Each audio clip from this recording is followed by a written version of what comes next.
20 minutes, then we'll continue with our conversation. Hello, Ohima. Hello, Tibe. Hello, Chikodi. Good morning. Good morning. Good morning, Nigerians, and welcome to Kakaaki Social. I am Ohimaya Maize. On this segment of the show, we spotlight the issues that shape conversations in the Nigerian social media. Another day, another drama. Just when you thought you had seen it all, we thought last week that the arraignment of Walter Onnoghen at the CCT was going to be the biggest political news of this season ahead of the 2019 presidential elections. But it turns out that in Nigeria, reality is stranger than fiction. Okay, so let's take a look at how this issue of the removal of the CJN Walter Onnoghen and the appointment of the new Chief Justice of Nigeria, the acting Chief Justice of Nigeria, Tanko Mohammed, is generating a lot of talk in the social media. This issue shut down the internet over the weekend. A lot of Nigerians from all walks of life, high and low, commenting, talking about this issue. The whole thing started when Bashir Ahmad, new media aide to President Muhammadu Buhari, fired off a tweet saying, just in, President Buhari suspends the Chief Justice of Nigeria, CJN Walter Samuel Onnoghen, and appoints Mr. Ibrahim Tanko Muhammad as acting CJN. And then the presidency officially from the Twitter handle confirmed that report saying President Buhari this afternoon swore in Justice Ibrahim Tanko Muhammad as acting Chief Justice of Nigeria. And in another tweet, the swearing in of an acting Chief Justice follows an order of the Code of Conduct Tribunal directing the President to swear in the most senior justice of the Supreme Court of Nigeria as acting Chief Justice and Chairman, National Judicial Council. Let's take a look at this short video that captures the moment when the acting Chief Justice of Nigeria, Ibrahim Tanko Muhammad, was actually sworn in. Let's take a look.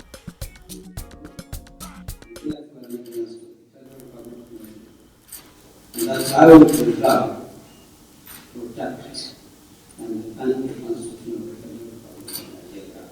So help me God. Okay, so now let's take a look at how the outrage began, how Nigerians were reacting. Prince CBN tweeting said, "Today is indeed a sad day to be a Nigerian and to be a lawyer. I haven't felt this much sadness in my soul for a long time. I feel surreal typing this." Buhari just buried the judiciary. From Prince CBN, we saw that tweet. And from Obi Ezekwesili tweeting, "Unconstitutional action. You, Mr. President Buhari, are a grave danger to our fragile democracy.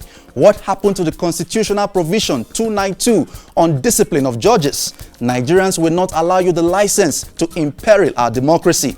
We shall fight for Nigeria. It is our duty." Obi Ezekwesili replying the president's tweet there from Bukola Saraki, the Senate president, in a statement partly captured by this tweet said, "By unilaterally suspending the CJN without following the provisions of the Constitution, President Buhari has sent a dangerous signal to the entire world that Nigeria is no longer a democratic nation, and that we have returned to the old jaded era of military dictatorship." From Bukola Saraki and from the Speaker of the House of Representatives, the number 4 citizen, we saw this tweet. In a statement also partly captured by this tweet, "Our democracy is on fire, ignited by the very people who swore to protect and defend it.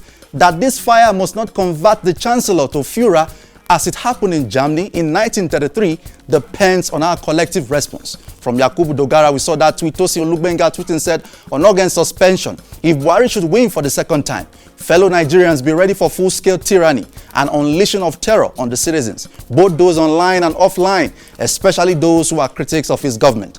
What you are seeing now is just rehearsals." From Tosin Olugbenga, we saw that tweet. The PDP presidential candidate, in a lengthy statement, partly also captured by this tweet, said, "This act of desperation is geared towards affecting the outcome of the 2019 presidential elections. Indeed, it is not just the CJN that has been suspended.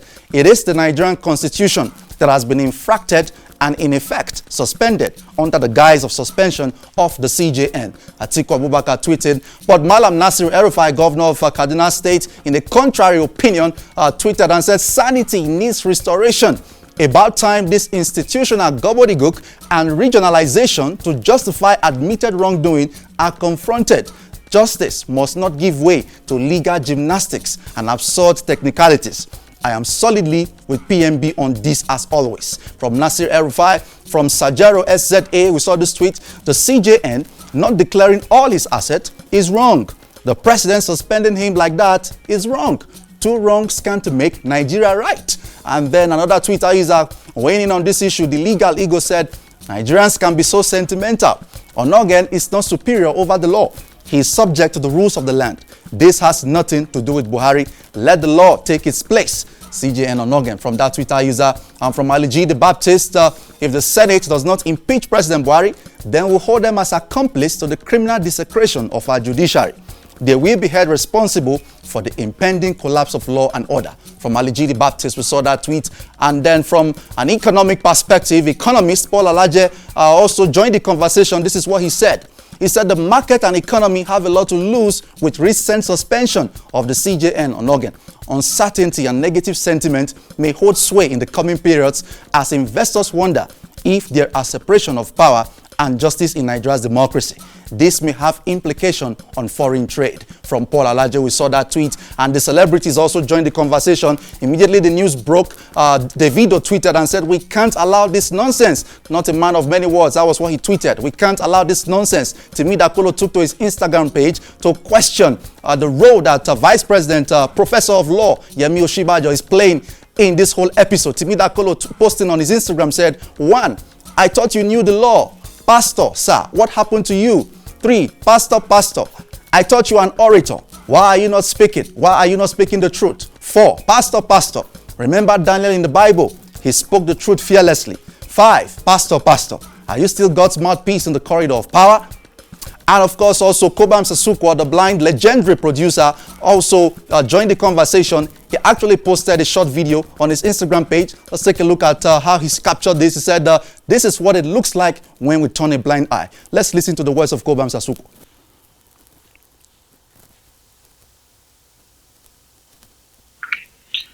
If you don't see anything, it's because I don't want you to see anything. After all, what do I see? I don't see anything.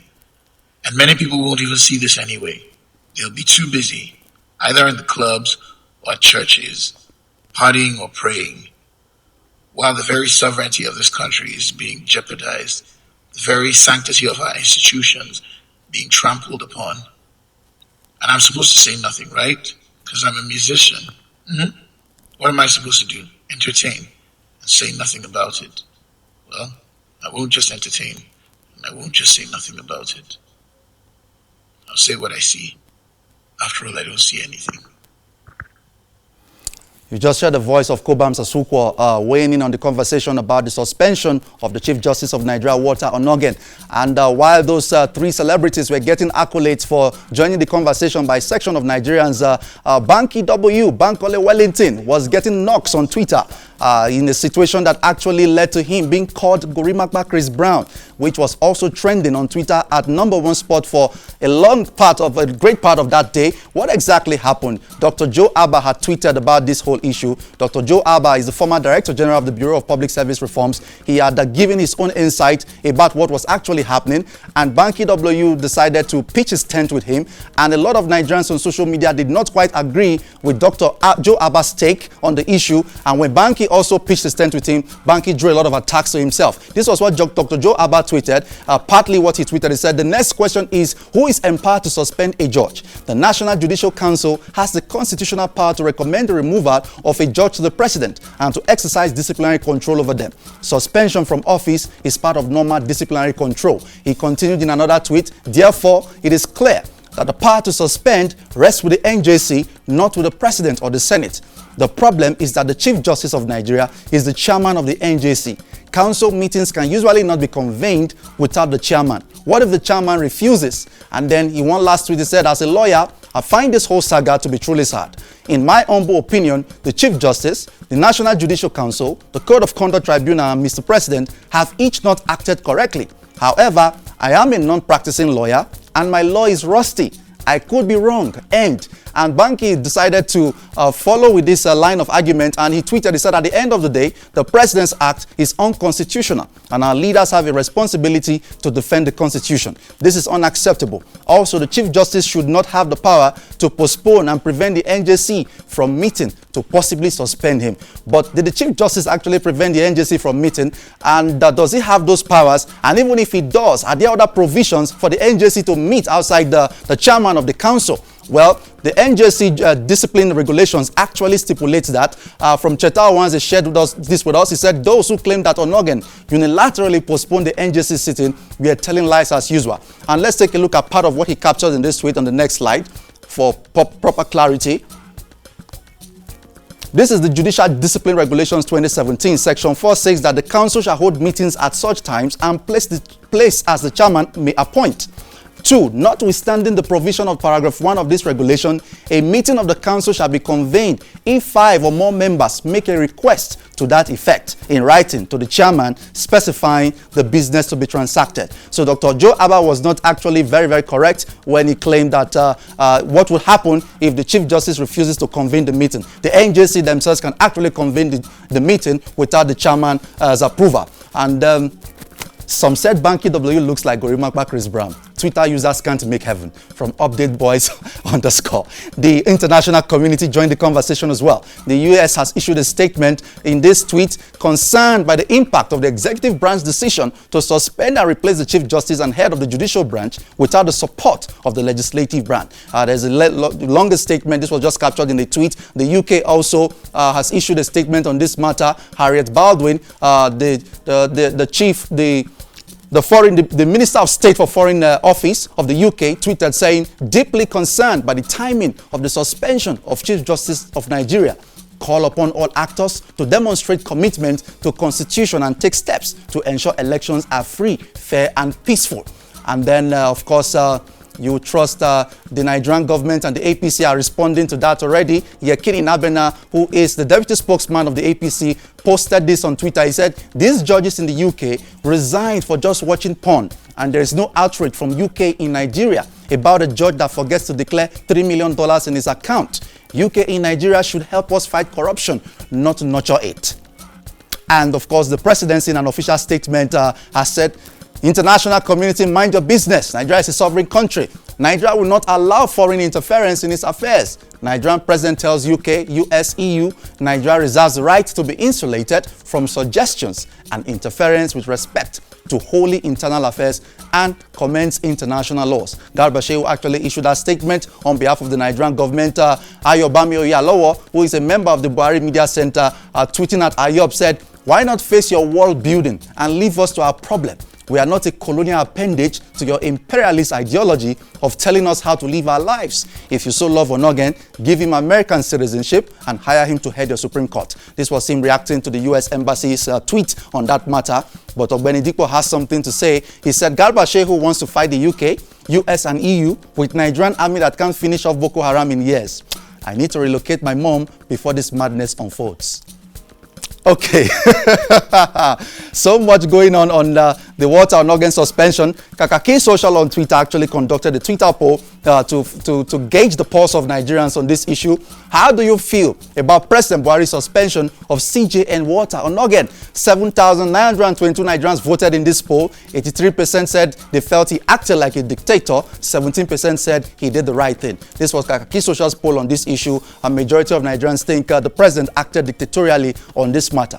Let's go on very quickly now to something else that was trending in the social media. Nigeria is getting some international recognition on its perception of corruption, how the world perceives the country in terms of corruption. This is from Raila Odinga, who was the leading opposition candidate in the presidential elections in Kenya a couple of months ago. He was also a member of the Kenyan government. This is what he said about Nigeria during an anti-graft summit. He cracked a joke about corruption in Nigeria. Let's take a look at the tweet.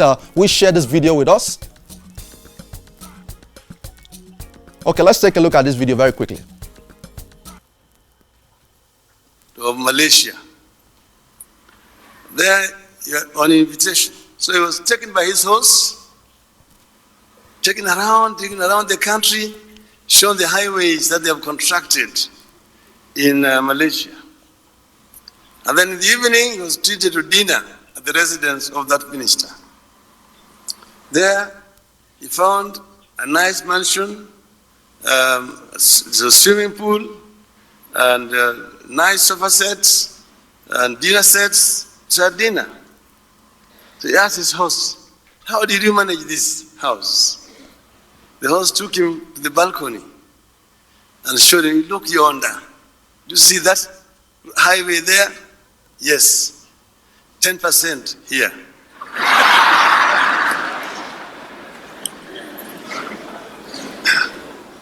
Two years later, it was the turn of the Malaysian to pay a return visit. When he went to Nigeria, was taken around the roads. So roads were potholed, some of them untarmacked, and very poor condition, very poor state of affairs. In the evening, he was taken to dinner, and he found a palatial mansion, Olympic-sized swimming pool.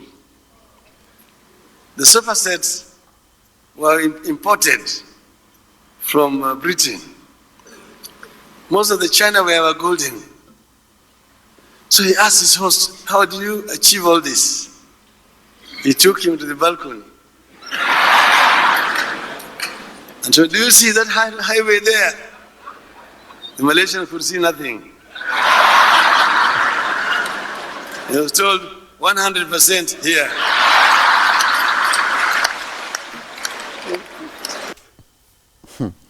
Okay, Raila Odinga taking shots at Nigeria there in a joke at an anti-corruption summit. This is how Nigerians were reacting. Chaigzi tweeted and said, this was meant to be funny, but honestly, I am not laughing. Whether we like it or yes, the man spoke the truth in all honesty. And then from Twitter user Dibul, look how Nigeria is now used as corruption reference by a fellow African country. Our leaders fall hands men. And then from another Twitter user, MI, as humorous as this may be, it is very true. Corruption cannot be erased. It can only be brought to minimal level. Corruption exists everywhere in other places. They take a small percentage and do a good job. In Nigeria, they take everything and the job is never done. And then one more Twitter user, Keyboy Steve, said, but we are struggling with the very same out here in Kenya. It is in very bad taste that the joke is told by a Kenyan politician who knows himself and his cronies do the same. All African politicians have one mother. Don't be deceived. This is how Nigerians were reacting to the video you just watched from Raila Odinga. And we go now to this issue that was also trending, Heal the World. Let's take a look at this Nigerian man who has a sick child and he has sought for help all over the place, but nobody's really supporting him. Let's take a look at how this video was shared with us by Laila Ijoma. Heartbreaking video of a Nigerian dad weeping by the roadside in Port Harcourt with a sick child that has a heart problem. He says he has been to many places, including churches, and has not received the help he desperately needs for his sick baby. Let's take a look at this video and the comments that followed. Tell me again about it. Now, government house clinic.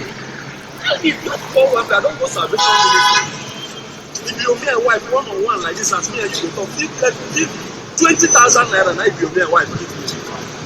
Eh? I don't go this Catholic church for Kaduna Street. How much will the father give me? 10,000 naira, now father give me. I don't go to the Joshua. They say we need to carry this boy travel outside the country.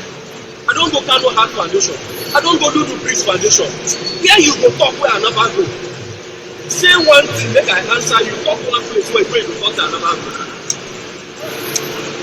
Here you go talk. Open your mouth, talk where I never go. Commissioner of Information, they are aware. Commissioner of Health, they are aware.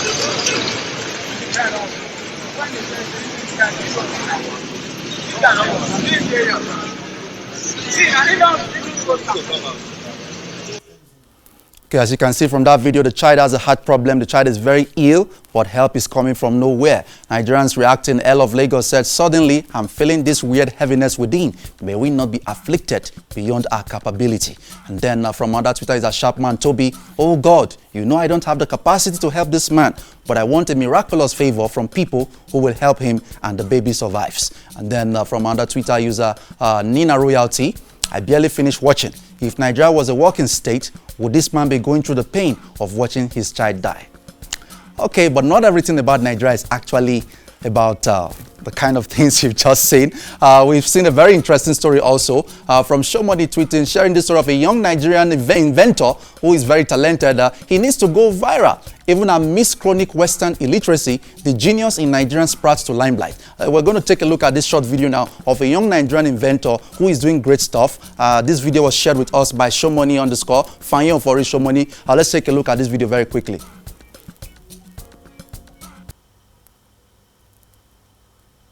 Mediocrity knows nothing higher than itself, but talent instantly recognizes genius. Chikamso Chizoba, who is nicknamed ACC Wheezy, is a 19-year-old talented and innovative young chap who's determined to achieve his dream no matter what and is ready to showcase his talent to the world. My first invention was a toy helicopter, but when I finished building it, when I was about to test, my father burnt it. This is a motorcycle engine. It has 4 gears. I have to convert 1 gear to reverse so that it can work like a normal car. I have another vision of another thing I have to do. So that is a micro-light aircraft. I want to fly it from Police College and I will land at Lagos Airport. My name is ACC Wizzy. I want to go to school.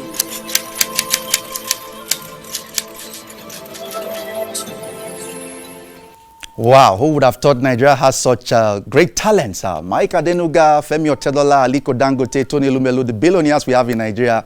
Please, someone should mentor this guy and help his dreams come true. Abdul Surajo tweeted and said, please don't send this boy to Nigerian school. Those profs will kill his talent with paperwork. And then from another Twitter user from Moyo Shore 057, unless he wants to build a brand that can compete with Innocent or Toyota, this publicity would only contribute to our current brain drain, which isn't such a bad thing. I hope the boy succeeds and thrives in an environment where he is appreciated and his talents can be maximized. And one last comment from Simply Hey Jay. This boy did not go to school, university, but he has fabricated something we that went to school and used 5+ years studying engineering have not tried. People like him need support, but our billionaires will rather support someone going for a political post. Okay, guys, this is where we draw the curtain this morning on Kakaaki Social. Please follow the conversation on all our various social media platforms at Kakaaki Social on Facebook.